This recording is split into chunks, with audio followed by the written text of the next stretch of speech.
Hi everyone, I'm Lauren Spear of HorrorFam.com, and today I'm here with my dad, Robert Tharp, and we're going to talk about movies throughout the decades. Hey Dad. Hey honey.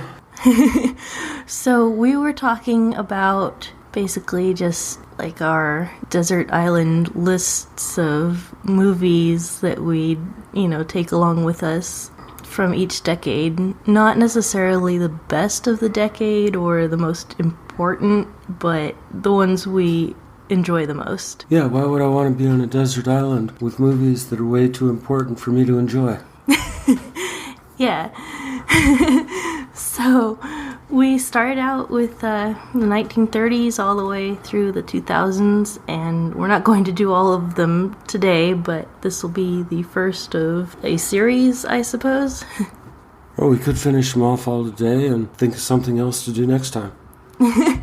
I think my voice would probably wear out before we got all the way through the entire history of movies. Let's jump to it. What do you have for your pick for the 30s? I actually don't have a lot from the 30s. There were a lot of important movies, obviously, the Universal Monster movies, original Dracula, and Frankenstein, and Freaks, all those movies, but I think those are important, and, they have their place, but they're not necessarily ones that I'd want to bring with me. What about Invisible Man? You liked that one when you were a kid? I do enjoy The Invisible Man, yes. You like the pants dancing down the road singing? I still like that. Everybody likes dancing pants. Yeah, who wouldn't like dancing pants? Or Wizard of Oz. Oh yeah, of course, Wizard of Oz, that's on my list. I meant to put The Invisible Man on my list, so I forgot. I got it on my list here. And Mad Love, that one was on my list. That one's awesome. It is awesome. Peter Lorre, he was the best when it came to being madly in love. Yeah. I've got King Kong on my list too. I like King Kong, but it's too sad. Yeah, it's too sad. That's how I felt about The Hunchback of Notre Dame. That's why that one, although I really like it as a good movie, it depresses me. Yeah, that's kind of how I feel about like Frankenstein and King Kong. It's like, oh, well, those are good movies and they're important, but they bum me out.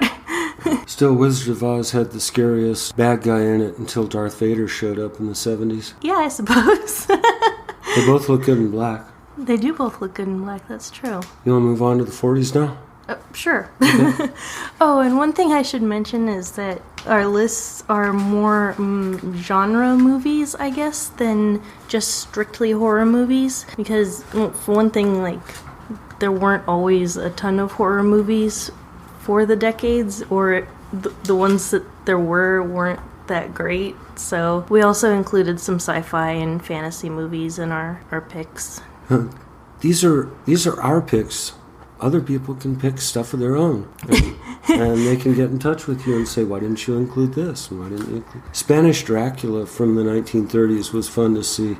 I didn't see that until I was older, but the stuff that I had read that said that it was better than the original, I thought they had some pretty good points. The guy that plays Dracula isn't as good as Bela Lugosi, and Renfield isn't as good, but the other people were as good or better, and the movie moves a lot quicker.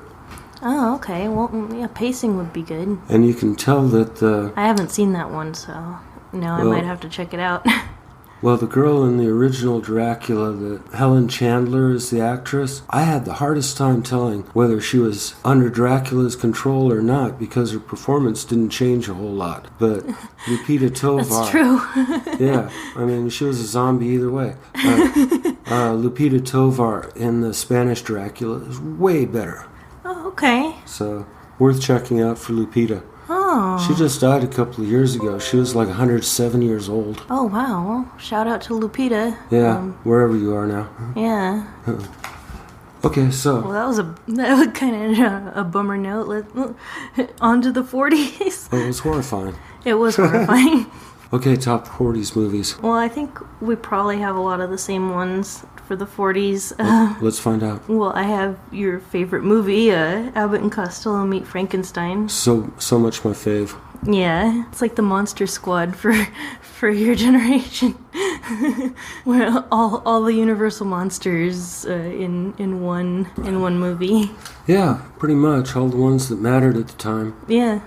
The Creature hadn't come along. That was 1948, so Creature gets a pass. Yeah. Well, But it had Frankenstein, Dracula, the Wolfman, the and Invisible Man, yeah, spoiler there, but yeah, the Invisible Man turns up too. which the Monster Squad didn't have. So May have. evens out. It may have.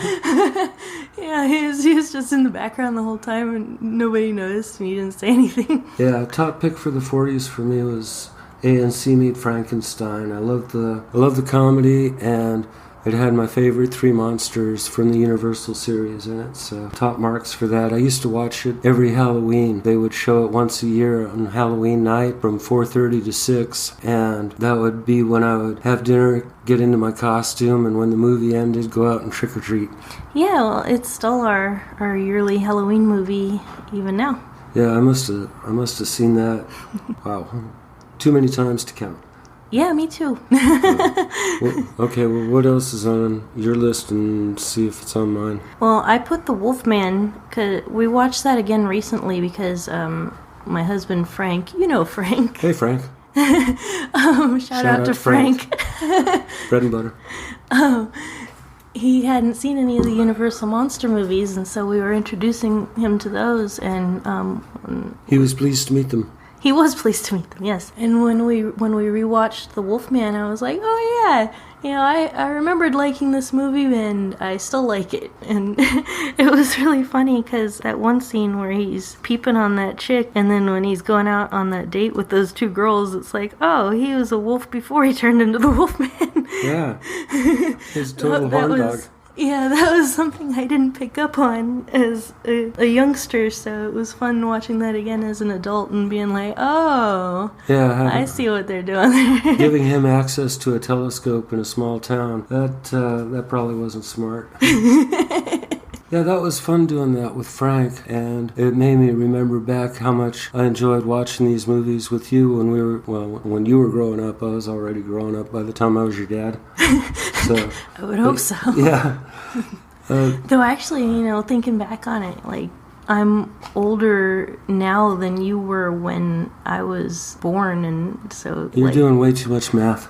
yeah, but just like, oh man, I'm like so immature, and like you were already my dad like 5 years before now, and like, oh man, how did he manage that? I know. And I had no previous dad experience.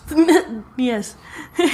Still, you were very new at being a child, so, we were even there. Yeah, that's true. It all worked out. Yeah, one way or another. Well, what else is on there? Shadow of a Doubt. I have Shadow of a Doubt on there. That's probably my favorite Alfred Hitchcock movie. That's the one with Uncle Charlie, right? Yes. Yeah, that one, if you people out there in horror movie fandom land haven't seen Shadow of a Doubt, that one is really good. It's suspenseful and it's well acted. And Yeah, it even has some like moments of humor. Yeah. But it's mostly just like, oh man, worst uncle ever.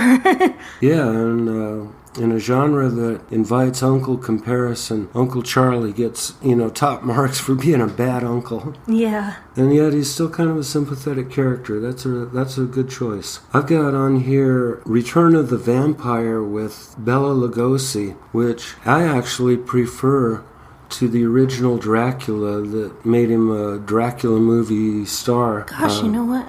I don't remember if I've seen that or not. Return of the Vampire was not done at Universal. It was done by Columbia, I think. And they couldn't call him Count Dracula because Universal would have smacked him. So he's, can't remember what he's called. He's some other nobleman who's not Count Dracula. But he's got a werewolf assistant who looks quite a bit like Lon Chaney's Wolfman. And he gets a lot more talking time than he did in Dracula. He wears the same Dracula outfit and acts exactly the same as he did as Dracula, but yeah, a little more time to talk. He's got a werewolf assistant that looks great. And Return of the Vampire was the first vampire movie that had the vampire do an on-screen meltdown. Oh. Yeah, at the end of the movie, 70-year-old, spoiler alert, the werewolf finds religion, becomes a useful citizen, and drags Dracula, or Bella, out into the sunlight. And they cast a life cast of Lugosi, cast it in wax, put it over his skull, did the makeup on it, and then melted it down. I have seen that scene. Yeah, it's brief by today's standards, but back in 1943, or was it 44? Anyway, back then, that was a shockaroo. Yeah, I'll bet. And occasionally when it would be broadcast... That was a decent effect. Yeah, it was. I remember it looked that. Good. They should have showed more of it. Nah. Less is more sometimes. When it was broadcast on television, sometimes they would show that part and sometimes it would get cut out. And you considered yourself the lucky kid if they broadcast the version that left that in. Oh man. What a terrible thing to cut out. Yeah, well, back in the 50s and 60s, you were not only subject to your movies being edited by the station to allow for a running time that would include all the car commercials and whatnot, but there was also the censorship editing that they would do if they cared enough to. And anything that looked like it might be distasteful might hit the cutting room floor. Local stations were usually better about broadcasting movies intact than the national network broadcasts because they had a lot more areas to make sure they didn't offend. Yeah, you young whippersnappers that grew up with VCHs and VHSs? VHS. BVDs. Anyway. DVDs. Yeah, all those movies at your fingertips. Well, you don't know what it was like. Say okay, Boomer. Oh, no. Well, anyway, that's mine. What else you got? Well, I think you still got some more on your list, too, but... We're trading. Oh, well, I think this is on both of our lists. The Thief of Baghdad. Good one. Yeah, I have the Criterion Collection special edition of that one. I love that movie. That one's great. It's a good kids movie, but it's also good enough to have adults sit through even without any kids for an excuse and enjoy it. Yeah, that movie always makes me really hungry for sausages. Yeah. Yeah, like, Aladdin wishes for sausages for his first wish, and they do look good. Yeah, it's like, oh man, that's a waste of a wish, and then you see them and you're like, oh yeah, I could see why he wished for those. Yeah, he wishes for his some of the sausages his mom makes, and she must have been a good cook. I'm surprised he was so buff. Yeah, his mom's sausages look delicious. Another movie, that one is real similar to from the same period with the same actor, Sabu, was Jungle Book, and I really liked that. Up until the most recent one that Disney came out with, that was far and away my favorite. Great Technicolor, great special effects, talking animals, and it was the closest to the original Rudyard Kipling stories. And that would also include the most recent one, which was good, but it wasn't as close to the stories they're based on as the one with Sabu from the 40s. Yeah, I really didn't like the cartoon version. No, I saw that in the theater when it first came out, and I was real disappointed by it. I know it was popular, but I was kind of if it didn't stick close to the book, then I didn't like it, and that one didn't. Yeah, it's just kind of ugly. That too. Not Disney's best. Yeah. Well, speaking of talking animals and whatnot... Okay, the animal... Let's do it. No, well, the animal... That was a segue. Sorry. That's okay. The animal in this one doesn't talk, but there was an animal, Mighty Joe Young, which was... That's a good one. Yeah, it's like a friendlier version of King Kong. Yeah, exactly. The one that doesn't make you cry at the end. Yeah, exactly. It was like King Kong, but didn't make you cry at the end. It's like things turned out okay for that ape. Yeah, I like that one. I like King Kong better, but I like Mighty Joe Young, and it's got a more mellow vibe to it. Yeah, that was Ray Harryhausen's first. Ray Harryhausen did that one. He did part of it. Willis O'Brien, who did King Kong, did the bulk of it, but Ray Harryhausen was his assistant on that movie, and that was one of his earliest animation jobs, was working on that. That's interesting, because like Ray Harryhausen became such a huge, I guess, star for special effects. And yeah, he was the so stop his animation superstar guy. Yeah, so his name just kind of gets top billing now, and Willis O'Brien. yes, this O'Brien fellow. It's like I wasn't even really aware that he had worked on that, and then now hearing that he did the bulk of the work, it's like, oh, that's unfortunate. No, it's a good thing. You know, he kind of passed the torch to Ray Harryhausen. Harryhausen was good enough to run with it. Yeah, I guess that's true, but he should still be credited for his work, so good for you for doing that. Yeah, shout out to Willie.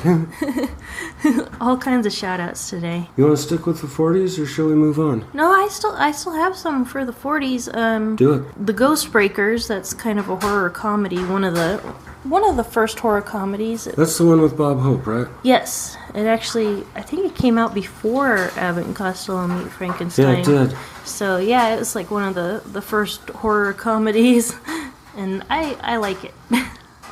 I like a lot of Bob Hope's movies. I like. Yeah, that one had a scary zombie in it too. Yeah, and an old school zombie. Yeah, one of those not radioactive, but voodoo zombies. Yes, a classic voodoo zombie. And then these are just some of my favorite movies in general. Should be I Married a Witch with Veronica Lake and I just forgot his name. Cecil Calloway. No, well. Come on, he's in it. Yeah, he is in it, but I meant March. What's his? Frederick March. Yeah. Who was also one of the only actors to win an Academy Award for a horror movie when he played Dr. Jekyll and Mr. Hyde. Yep. Which, for some weird reason, they pronounced Jekyll. Yeah, that is weird. Yeah. Points off for that. Yeah, points off. He was still Dr. Jekyll. Yeah, and The Ghost and Mrs. Muir. Good choice. Yeah. When I was a kid in the 60s, I used to watch a TV series called The Ghost and Mrs. Muir that I didn't realize at the time was based on that movie.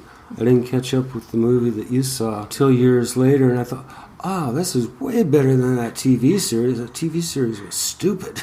I love the movie so much. It's one of my favorites. I love the idea of a woman who's a ghostwriter for a ghost.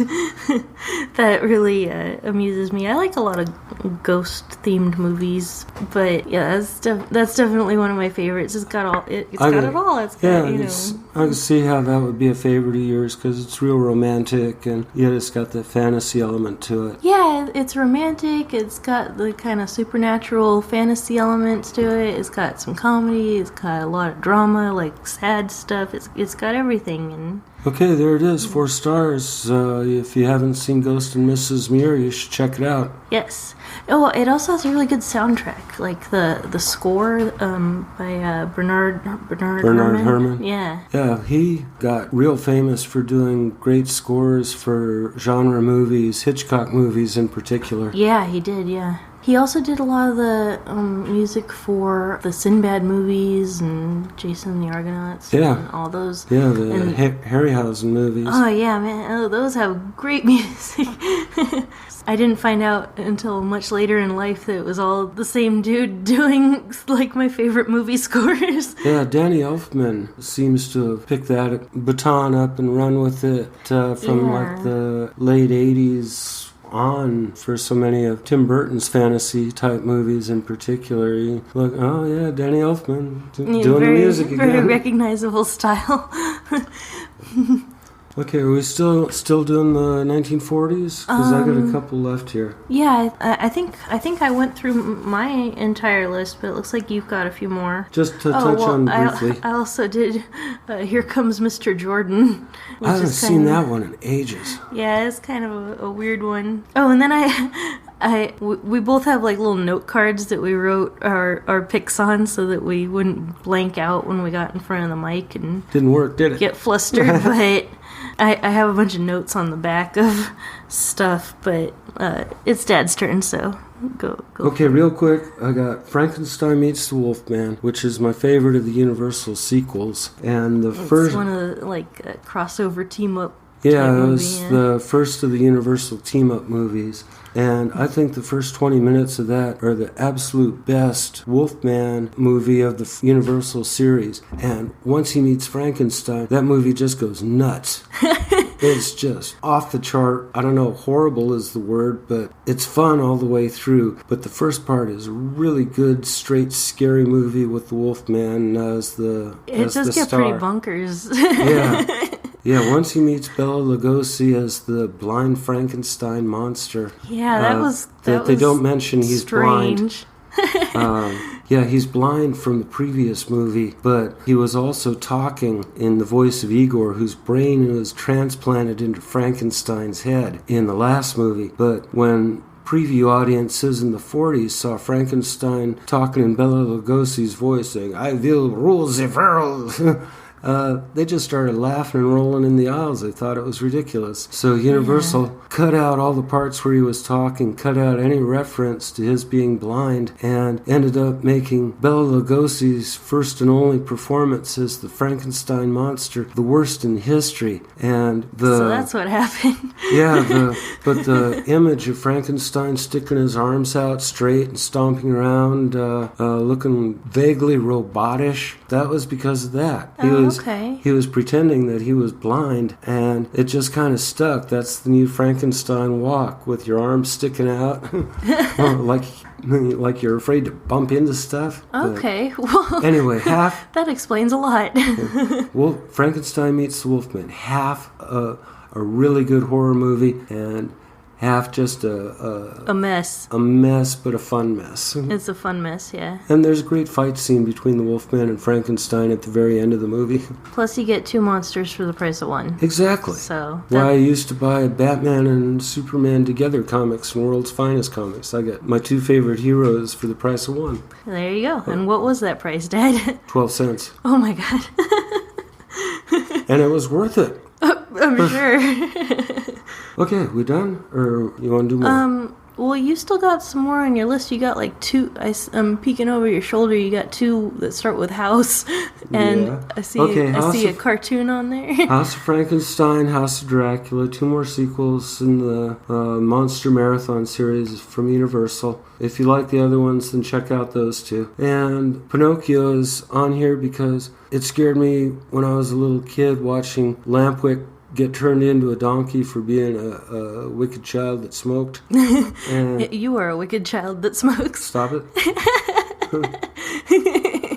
And yeah, great animation. I think if I had to pick a favorite Disney cartoon, it'd probably be Pinocchio. Interesting thing about Pinocchio, all the bad guys get away scot-free. Nobody gets caught, nobody gets punished, nobody gets accidentally on purpose dropped off a cliff to their doom. Oh my God. Yeah. Yeah. Monstro the whale gets knocked cold, but apparently we'll be just fine. The fox, you're right, man. The fox and the cat, they're out there still. The coachman's out there still.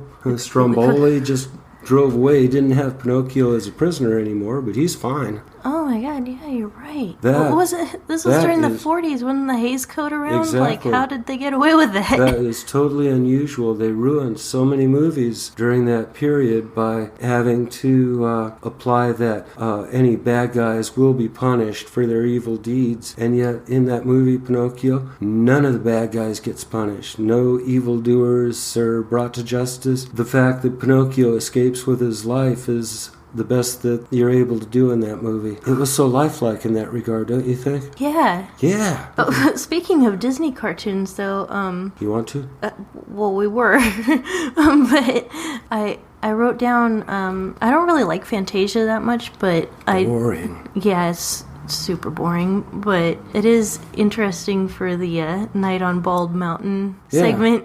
Yeah, it's like, oh, whoa, it's the devil, which I guess is the Chernobog, the Slavic mythology demon, but Walt Disney called him Satan himself when he appeared on The Wonderful World of Disney. Looked like him to me. Yeah. Last scene. But either way, it's like, oh, whoa, there's like a devil, a demon in a Disney cartoon. It's pretty intense. You want another trivia nugget? Sure. Bela Lugosi picked up a day's pay going in and modeling the gestures for the animators for the Balrog or whatever he is for Chernobog. For that segment of Fantasia. Oh, okay. They had him come in for the day and filmed him making his Bela Lugosi hand gestures and whatnot, and they didn't rotoscope him that I know of, but they used him as their as a reference. animation model. That makes sense. For animating his flamboyantly devilish gestures. So anyway, Bella's done his day at Disney, and is a limited part, but an important part of the movie Fantasia. Very cool. Let's think about that for a second. Okay, let's stop. Oh, for other terrifying Disney cartoons of the era, I wrote down Dumbo, because the pink elephants on parade is just like, oh, whoa, what's happening? That's enough to put you off drinking for an extra year or so. Yeah, that part was amusing for adults and disturbing for children. Yeah, we were talking about this the other day, where there's so many scenes in movies that, at least for me, that I watched as a child, and then it kind of went like, wait, did I dream that, or did that really happen? I need to rewatch this to see. And that was probably one of those scenes where it's like, did I fall asleep and have a nightmare, or is that actually in the movie? Well, it's actually in the movie, and yeah, I could see that's disturbing. Also, those clowns, this was way before Killer Clowns. Those clowns were acting really disturbing. Yeah, those clowns were disturbing. They were not behaving in the way that clowns are expected to behave back in the earlier days. Clowns are always creepy. Like even back in the 40s in a cartoon, clowns were creepy. There was a real brief period when clowns were acceptable, with Howdy Doody and Clarabelle the Clown, and then Bozo the Clown and Ronald McDonald. Clowns were jolly good fun and presented as such. But yeah, by and large, clowns are really scary and disturbing. Yeah. Lon Chaney Sr. knew it in those old silent movies, and it's still true today. Yeah. Shout out to the Kyoto Brothers for their Killer Clowns and Stephen King for Pennywise. Yeah. And then I wrote down a couple like noir films, The Maltese Falcon, which the 1940s version I really enjoyed, and that book is one of my favorite books. So excellent choice. Not a genre movie, but anybody that's interested in watching a good movie. It does have Peter Lorre, so there's a tie-in there. Yeah, there you go. Yeah, these are just kind of like honorable mentions, or just things from the era that I'm like, well, I also like these. They didn't fit with the list, but I really like them, and I want might be your to only talk chance about them. to get them in, so go ahead, get them in. Yeah, and Laura. Good one. Yeah, I guess the main villain in that is a writer, and he was talking about how he made 50 cents a word, and when I was first starting my writing career, I was like, whoa, he's making 50 cents a word in 1940s dollars? That guy is like, whoa, he's at the top of his game. Yeah, he was top dollar, and considering the amount of talking he did in that movie, he was making a fortune. Yeah, exactly. If he was getting paid by the word and he wrote as much as he talked, he was doing okay. Mr. Easy Street. It's like, yeah, I want to be like that guy, but without all the murder. There's good and bad. No job's all gravy. And I also wrote down Citizen Kane. Like, it's like one of those movies that everyone should see, and it's known as like the greatest movie of all time, even now. And that's kind of weird, because it's like that was so long ago. That is a great movie, and everybody should see it at least once. But I consider the greatest movie ever made one that I can watch over and over and not get bored with it. Yeah, and just I wanted to mention it just for historical reference. Like, hey, you remember in the 1940s we came out with the greatest movie ever made, and nothing else has topped it since then, apparently. But Citizen Kane got beat out for Best Picture at the Oscars by one that I actually have never seen, called How Green Was My Valley. I've never even heard of that. Yeah, most people haven't, but that was what beat Citizen Kane for Best Picture. And that's one that I'm going to have to add to my bucket list, because I've always known that, and I've always been curious. What was the movie that beat Citizen Kane like. So Yeah. we'll have to. Yeah, now I want to see that. Yeah, maybe we can watch that together at some point. I'm sure it's on one of those bazillion streaming channels. Possibly, yeah. But yeah, it's like Citizen Kane is the best movie ever made, and it's kind of like that best thing since sliced bread, and it's like, what, really? Sliced bread? I mean, like, we've come out with so many things since then. Yeah. It's like, what about the VHS player? That was pretty cool. Yeah, but boy, what a crunchy sandwich, huh? And then I wrote this down as an honorable mention, but I think it actually made your top 10 was La Belle et la Bête. Yeah, only that's French. Give it to him in English. Oh, Beauty and the Beast, French version. Yeah, that movie is truly awesome. It's got amazingly good special effects and makeup. The Beast looks like a version of the Wolfman, but prettier. Better looking. And yeah, it's just a great movie. All kinds of special effects and the set design is really, really nifty. Yeah. Ordinarily, my taste in foreign films runs more towards Santo and vampire women, but this movie is definitely worth seeing. You don't have to speak French because the movie's got great subtitles. Yeah, also it's primarily just visual. It's almost like a music video where you don't really need to know what they're saying to understand what's happening. Yeah, that movie could have been easily been a music video in the 80s. Yeah, a really long music video. Without very much music. Yeah, oh. But visually, it would have made a great music video. Yeah. Okay, well, are we done with the 40s? Yeah. Do you want to do the 50s or do you want to stop? Let's do the 50s. Nifty 50s, let's do it. Okay. All right. Will we take a smoke break? Sure. Okay. Okay, we'll be right back.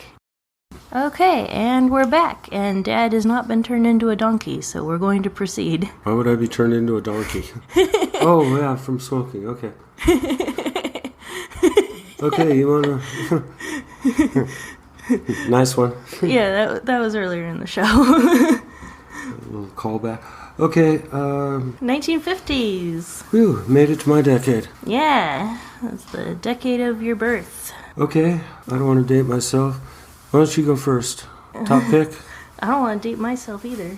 Nope. Okay, them. Me too. That was also, yeah. First one that I wrote down. First one that I wrote down. Well, okay, everybody. Okay. Best movie of the 50s, them. Actually, the horrorfan.com logo is, well, our primary mascot, Xander the mutant ant, is based on the ants from them. Excellent choice. Yeah, but we dressed him up in 80s clothes, so he's cool. He was cool even naked. Yeah, I guess, but...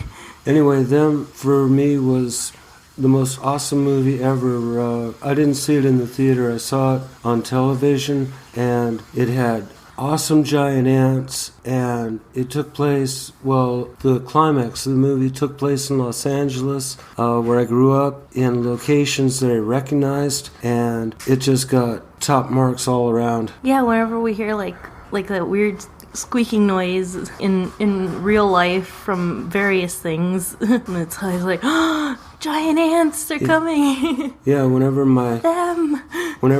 the belts on my car aren't gripping right and start making that squealing noise. Yep. I think, man, I got giant ants under the hood. Yeah. Okay, any people that haven't seen them, you're seriously deficient and you need to go out and rent, or better yet, buy that movie and watch it over and over until you've caught up with us. Yes. What else is on your list? Well, I actually have two William Castle films for the 50s. I got House on Haunted Hill and The Tingler. Can't argue. Both great movies. Yes. Both starring Vincent Price. Okay, I've also got The Thing. You know, I like the last, I guess 10 minutes of that movie. I know, I'm sorry. That's not your fault.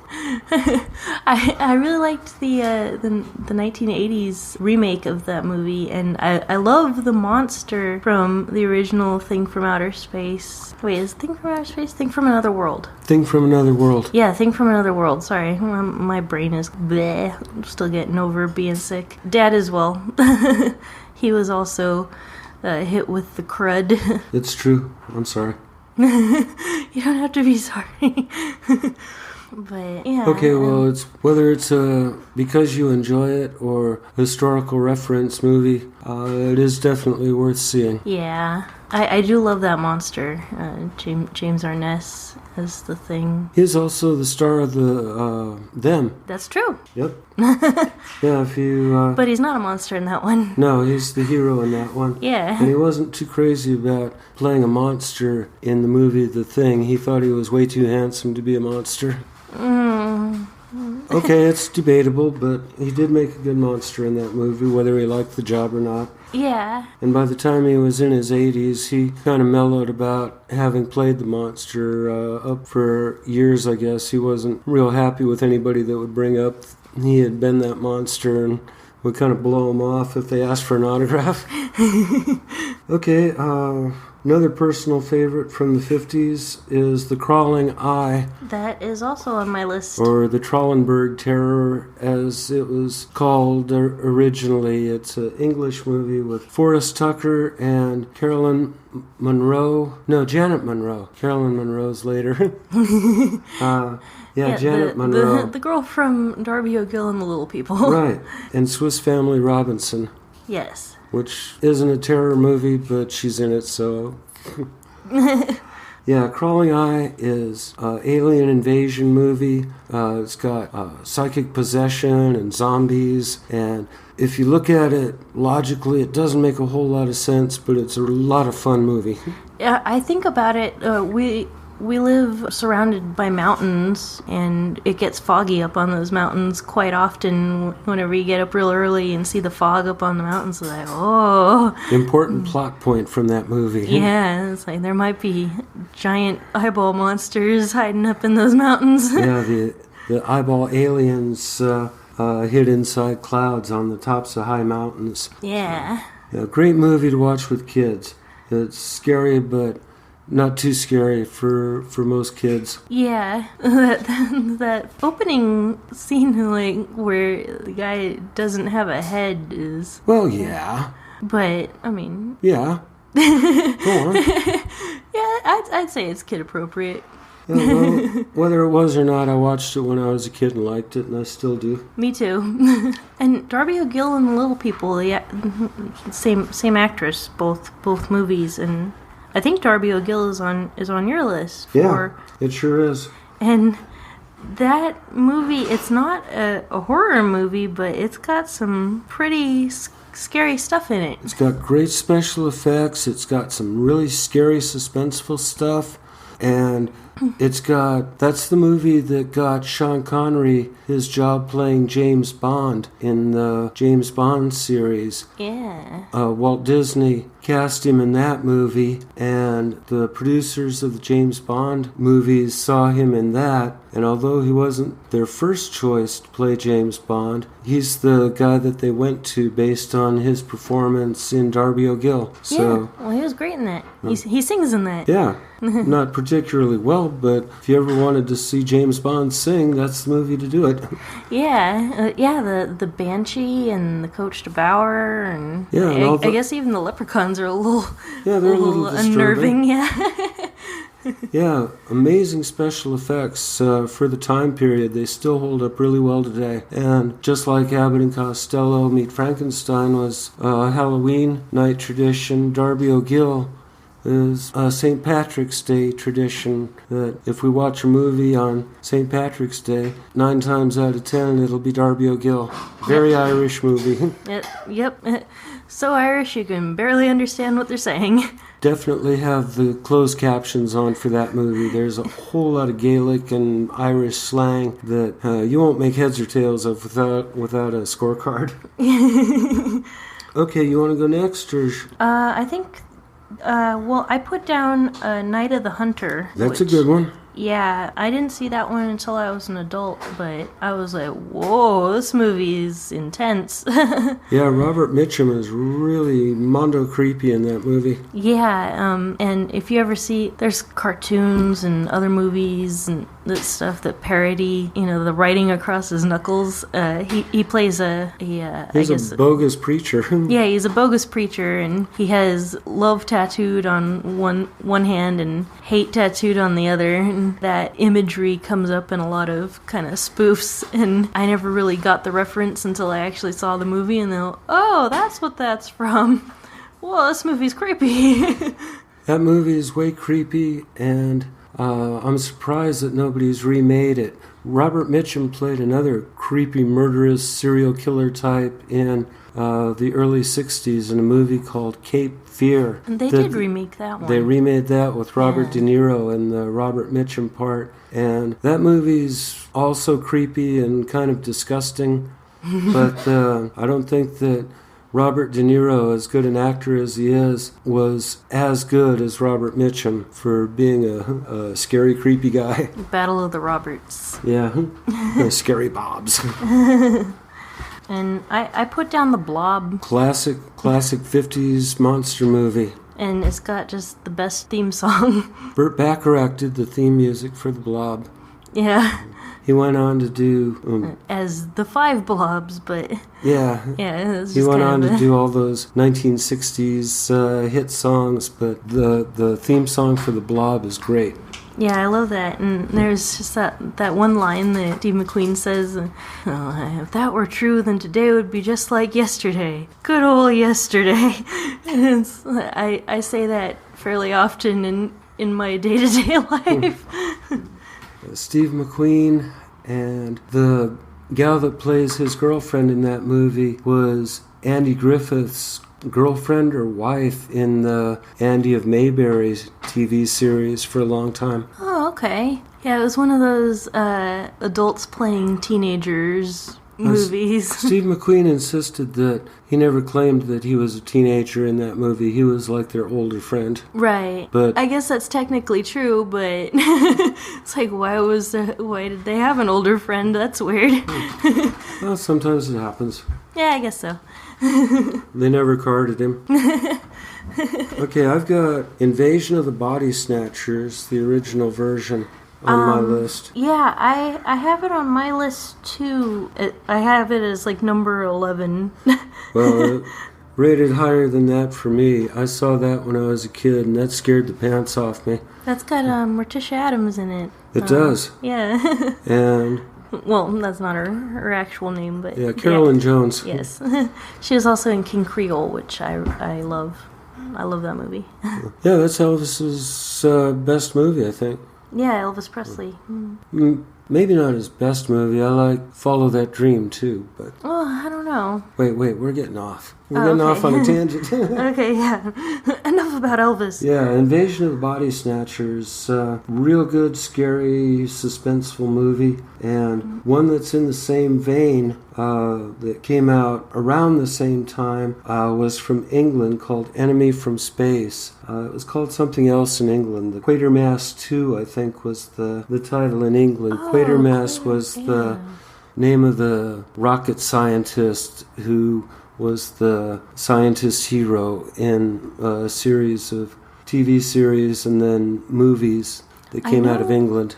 No, I've seen at least one of those. I think it was Quatermass in the Pit or something. Yeah, that was 5 Million Years to Earth. That came out in the 60s. But yeah, Quatermass is the main character in that. Yeah. Another one on my list is also from England. It's a real early Hammer movie called X the Unknown, which if you haven't seen it, check it out, because if you like The Blob, it's very, very similar to The Blob. A little more documentary style. And documentary style? Yeah, it's in black and white. And that's interesting. Yeah, it's like English scientists and soldiers versus the Blob as opposed to Technicolor American 50s teenagers. But Blob might be more fun, but X the Unknown is good, and it's worth seeing at least once. Okay, you do. Well, for I guess alien type movies, I put down I Married a Monster from Outer Space. Good one. Yeah, that one's kind of bittersweet, I guess, because it starts out really terrifying, and then the alien just like he kind of tries to be a good husband, but it's still just he's not human, and he's not her husband, and it's like, oh. Yeah, you feel kind of bad for him by the end of the movie. Yeah, at first you're like, oh man, they gotta get this dude, like. But by the end you're like, oh man, he's trying. Yeah, he's not very good at being a husband, but he is trying. Yeah. Yeah, definitely one worth seeing, and it's got that gal that was in a lot of those in the 50s. Help me out here. Gloria Talbot. Yes. Yeah, she's the bride of the alien from outer space. The girl with the blunt bangs. Yeah, she does a real good job. Yeah, she does. She's very good in that one. Okay, one that's on both our lists, I would assume, is Curse of the Demon. Yes. Yeah. That is on my list. You are correct. There were almost no genuine horror movies during the 50s. It was all about the science fiction and radiation and stuff. Yep. But Curse of the Demon slipped in. A lot of mad scientists. Yeah, a lot of madness. Curse of the Demon slipped in there, and that movie's terrific. Not only a great horror movie for the 50s, but for just horror movies in general. That one's top notch. Yeah. Kind of a semi-remake, or at least a hat tip with that Drag Me to Hell movie. Yes. If you liked that movie. I really like Drag Me to Hell. Me too. This is awesome. Yeah, I saw that in theaters, and I was like, oh wow, this is great. Yeah, if you like Drag Me to Hell, backtrack and watch Curse of the Demon, because that one is the one that made Drag Me to Hell possible. Yep. Mm-hmm. And plus, I guess spoilers minor. The monster or demon at the end is pretty neat. Yeah. If you like big drooly, hairy, cross-eyed monsters, then that's top notch. Who doesn't?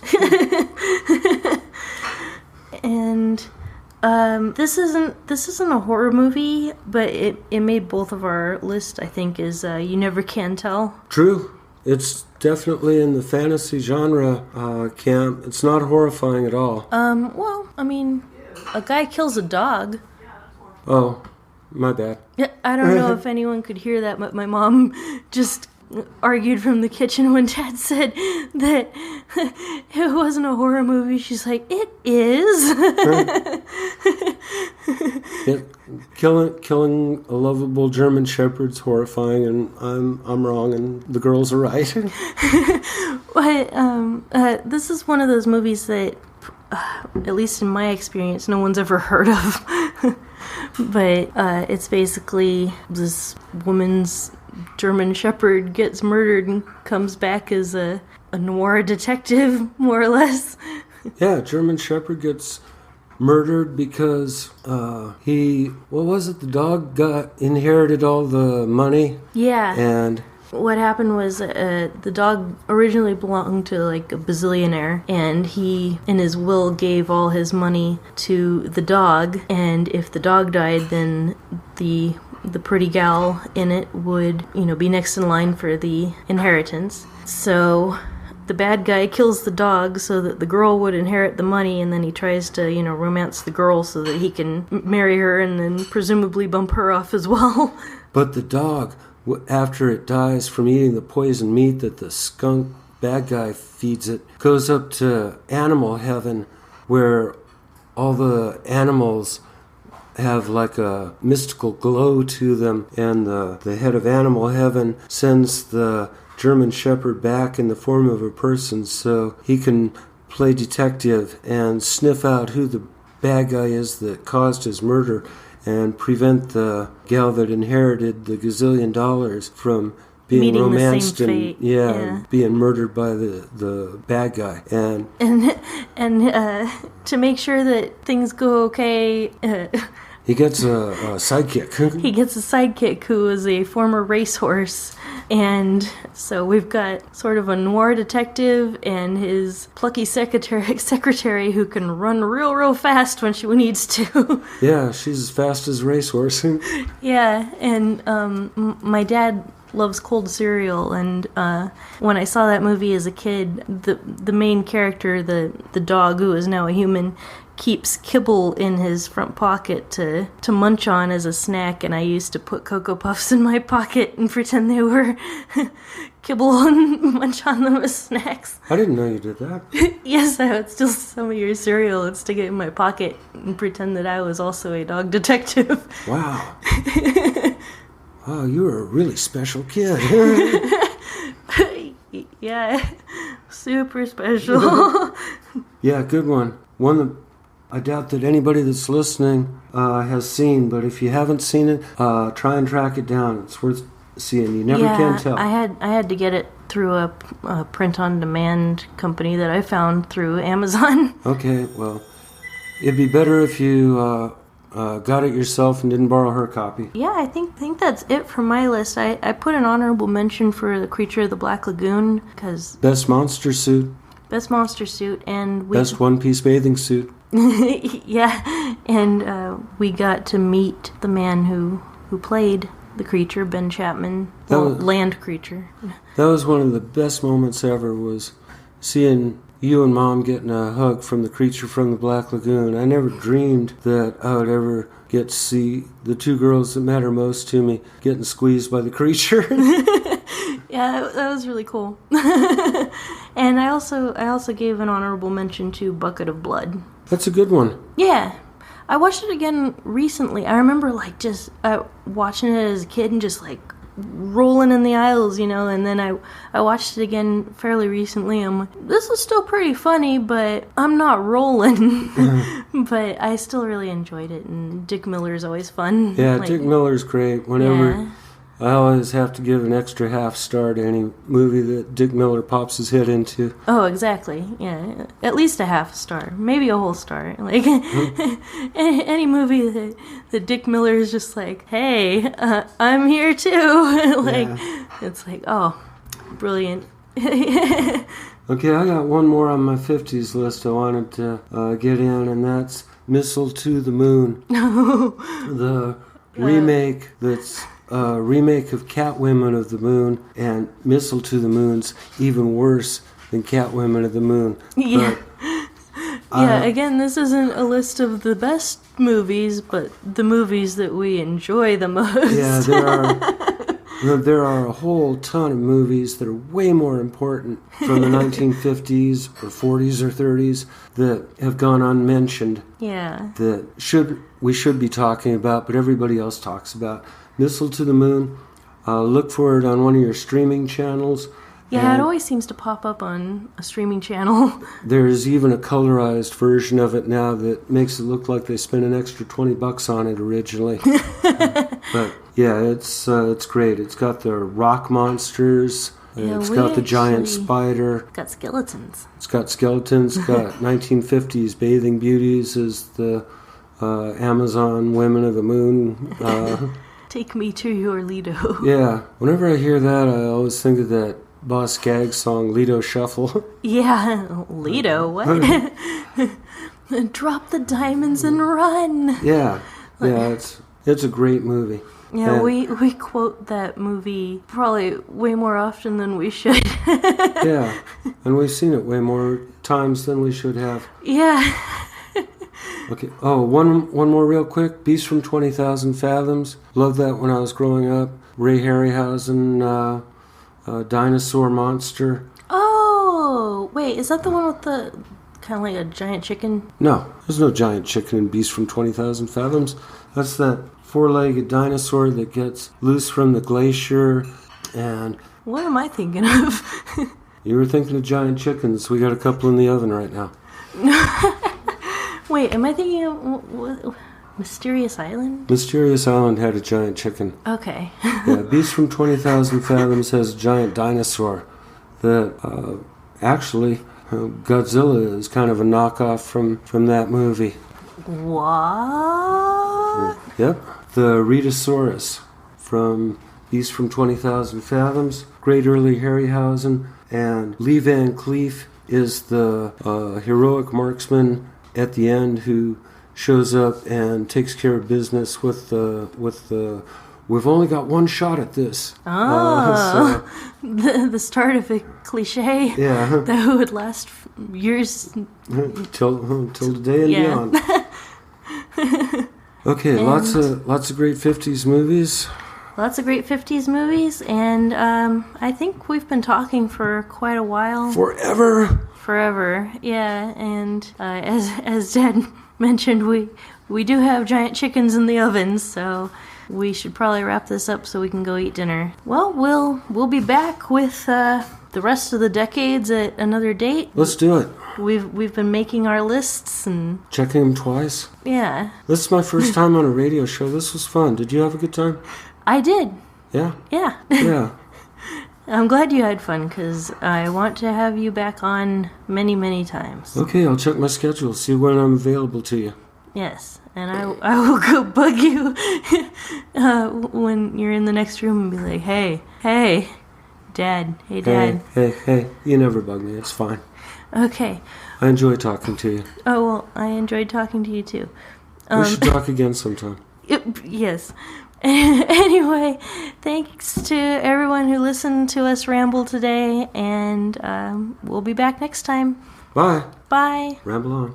Hey, it's Lauren again, and if you're like my dad and me, thanks to my dad's genetics, you might have pretty terrible eyesight, in which case you need eyeglasses in order to watch the movies we recommended during today's podcast. So, if that's the case, then I highly recommend glassesshop.com. I've been using them for years, and I have several pairs of prescription eyeglasses, sunglasses, and I've even got some blue blocker lenses from them now, and they're absolutely fantastic. They're affordable, which is just amazing considering the price of most glasses frames, and they're very stylish. And if you use our affiliate link, bit.ly/H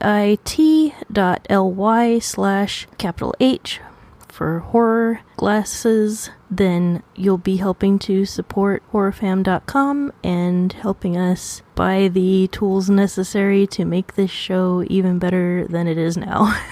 bit.ly/horror glasses, bit.ly/H on horror, G on glasses, bit.ly/horror glasses. So, yeah, thank you for listening, and hope you find some super stylish glasses for yourself so you can watch all those movies we recommended. Until next time.